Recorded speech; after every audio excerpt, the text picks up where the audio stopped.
ఇంగ్లండ్తో test సిరీస్లో భారత జట్టును గాయాలు వెంటాడుతున్నాయి. ఒకరి తర్వాత మరొకరు గాయాల బాధితులుగా మారుతున్నారు. ఇప్పుడు రిషబ్ పంత్కు గాయమవడంతో భారత జట్టుకు గట్టి ఎదురుదెబ్బే తగిలింది. గాయం కారణంగా పంత్ ఫీల్డింగ్ చేయలేకపోతున్నాడు. వికెట్ కీపర్గా సేవలు అందించలేకపోతున్నాడు. రిషబ్ పంత్ స్థానంలో ధ్రువ్ జురేల్ వికెట్ కీపర్గా సేవలు అందిస్తున్నాడు. అయితే ఆఖరి టెస్టుకు పంత్ దూరమైనట్టే అని ప్రచారం జరుగుతోంది.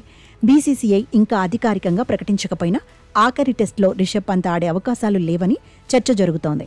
మాంచెస్టర్ టెస్టులో తొలి రోజే పంత్కు గాయమైంది. క్రిస్ వోక్స్ సంబంధించిన బంతిని రివర్స్ స్వీప్ ఆడబోయాడు. కానీ బంతి బలంగా పాదానికి తగిలింది. 37 పరుగుల వ్యక్తిగత స్కోర్ దగ్గర రిటైర్డ్ హార్ట్గా వెళ్లిపోయాడు పంత్. అయితే రిషబ్ పాదంలో చీలిక వచ్చినట్టు తెలుస్తోంది.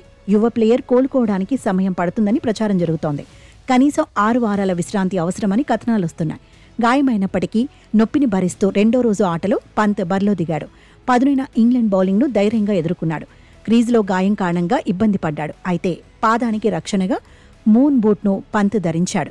ఆర్థోపెడిక్ బూట్తోనే బ్యాటింగ్ చేశాడు.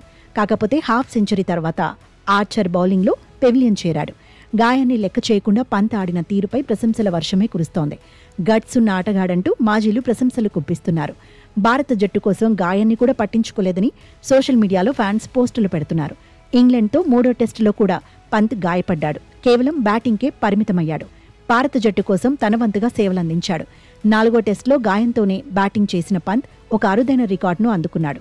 టెస్టుల్లో ఎక్కువ సిక్సర్లు బాదిన ఆటగాడిగా వీరేంద్ర సెహ్వాగ్ సరసన నిలిచాడు. సెహ్వాగ్ 90 సిక్సర్లు బాదాడు. రిషబ్ పంత్ కూడా సరిగ్గా 90 సిక్సర్లే కొట్టాడు. మరొక 6 కొడితే చాలు భారత్ తరపున అత్యధిక 6లు కొట్టిన ప్లేయర్గా రికార్డుల్లోకి ఎక్కుతాడు. ప్రస్తుతం రోహిత్ శర్మ 3వ స్థానంలో ఉన్నాడు. రోహిత్ 88 6లు సాధించాడు. మాంచెస్టర్లో తొలి ఇన్నింగ్స్తోనే హిట్ మ్యాన్ను పంత్ దాటేశాడు. ఇంగ్లాండ్తో సిరీస్లో ఆరంభం నుంచి రిషబ్ నిలకడగానే రాణించాడు. తొలి టెస్టులో వరుసగా 2 సెంచరీలు సాధించాడు. ఆ తర్వాత కూడా అదే దూకుడును కొనసాగించాడు. పంత్ స్థానంలో తమిళనాడు వికెట్ కీపర్ జగదీశన్ను తీసుకుంటారని కథనాలొస్తున్నాయి. ఈ యువ ప్లేయర్ ఇప్పటి వరకు 52 ఫస్ట్ క్లాస్ మ్యాచ్ల్లో బరిలో దిగాడు. 3,373 పరుగులు సాధించాడు. యావరేజ్ 47.50. ఫస్ట్ క్లాస్ కెరియర్లో 10 సెంచరీలు, 14 హాఫ్ సెంచరీలు కొట్టాడు. గత రంజీ సీజన్లో 674 పరుగులు సాధించాడు.